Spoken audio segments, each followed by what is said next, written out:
host, Prime Minister Dick Rowe, Excellency Director General IAEA, Dr. Grossi,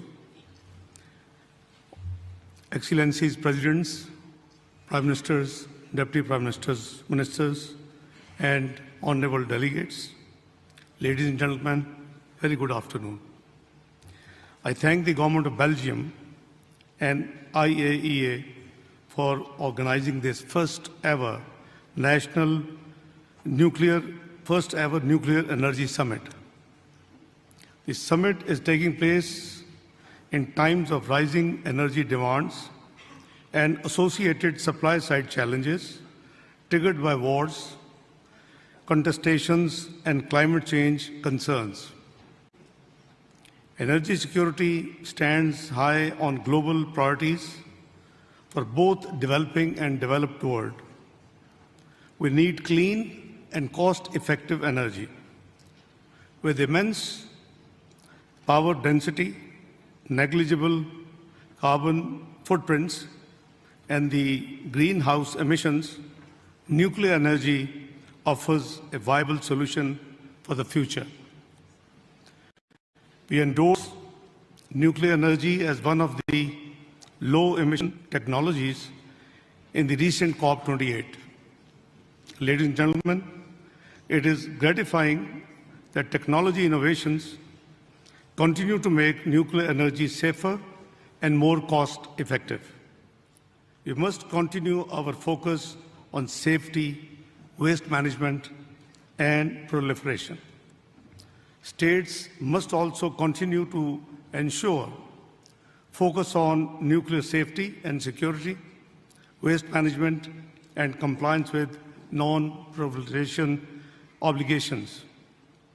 Small modular reactors hold the promise of bringing nuclear power to remote or underserved communities, providing access to clean and affordable energy where it is needed the most.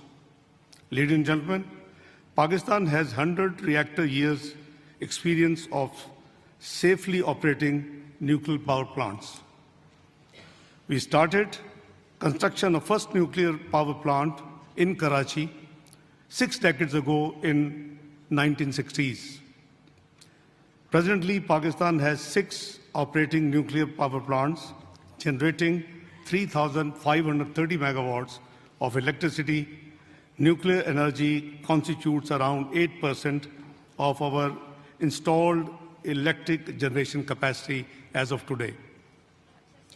Given rising domestic energy demands and climate vulnerabilities, nuclear energy is being prioritized in both our national electricity policy and national climate change policy. The installed nuclear energy capacity in the country has avoided more than 100 million tons of CO2 emissions so far. Pakistan has fully trained human resource capable to support nuclear power infrastructure. Our robust regulatory infrastructure ensures comprehensive safety and security of national nuclear installations and materials access all domains. Pakistan also stands ready to share its experience and expertise in peaceful uses of nuclear technology with the world. We value our partnership with IAEA, which is not limited to energy only. We have 3 IAEA collaborating centers for nuclear safety and security, food and agriculture, and applications of innovative nuclear technologies. Ladies and gentlemen, we wish to further enhance our cooperation on initiatives of DG IAEA, including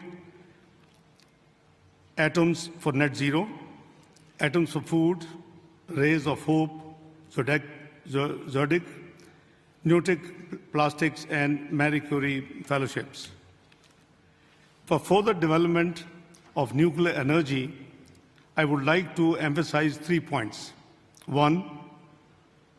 Access to technology, provision of nuclear power reactors, nuclear fuel, and other associated infrastructure to the developing countries in accordance with respective safeguard obligations. 2. Financing nuclear power projects. Financing for nuclear energy through international financial institutions and multilateral development funds need to be catalyzed. 3. Increasing IAEA and Technical Cooperation Fund. IAEA capacity for technical assistance in peaceful uses of nuclear energy may be facilitated through either a dedicated funding stream or through enhanced alterations and allocations to existing technical cooperation fund. Pakistan will remain a steadfast partner of IAEA community and the international partners in further enhancing role of nuclear technology for energy and other peaceful purposes. I thank you all.